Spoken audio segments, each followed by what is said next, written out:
राजधानी दिल्ली में डोमेस्टिक यानी घरेलू गैस सिलेंडर्स की कालाबाजारी चरम पर है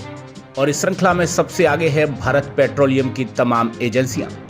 जहां से बेहद बड़ी संख्या में डोमेस्टिक यानी घरेलू सिलेंडरों की कालाबाजारी की जाती है। स्क्रीन पर दिखाई देने वाली तस्वीरें जनकपुरी डी ब्लॉक स्थित इंजीनियर एंटरप्राइजेज के एलपीजी गोडाउन्स की हैं, जहां पर जमाने के जागने से पहले ही कई गाड़ियों को ब्लैक में सिलेंडर दे दिए जाते हैं। जाहिर है कि उनके पास कोई भी पर्ची नहीं होती, यानी यह सभी सिलेंडर ब्लैक में दिए जाते हैं और ब्लैक डोमेस्टिक सिलेंडर से भरी हुई यह गाड़ियां सुबह सुबह ही रफ्तार भरती हुई राजधानी दिल्ली के कई हिस्सों में पहुंच जाती हैं और जहां पर इनकी खुलेआम कालाबाजारी की जाती है। जब इस संदर्भ में गोदाम पर मौजूद एक शख्स से बात करने की कोशिश की गई, तब उनके पास इसका कोई भी जवाब नहीं था। वहीं जब इस बारे में ऑयल मार्केटिंग कंपनीज यानी OMCs के द्वारा डिस्ट्रीब्यूटर्स के ऊपर लागू होने वाली मार्केटिंग डिसिप्लिन गाइडलाइंस 2022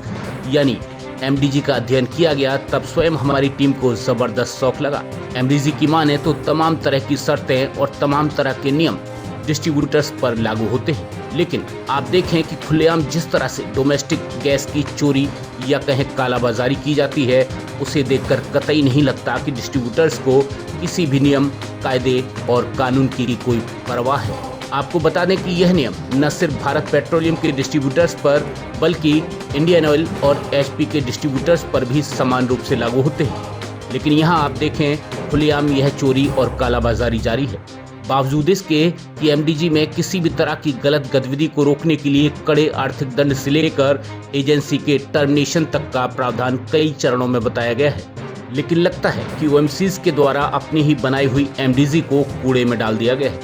इस संदर्भ में एक शिकायत भारत पेट्रोलियम के उच्चाधिकारियों से हमारे द्वारा की गई है और आगे इंजीनियर एंटरप्राइजेज के द्वारा की जाने वाली कालाबाजारी के संदर्भ में कई बड़े खुलासे हम अगले भागों में आप तक पहुंचाएंगे। ब्रेकिंग न्यूज दिल्ली NCR के लिए ब्यूरो।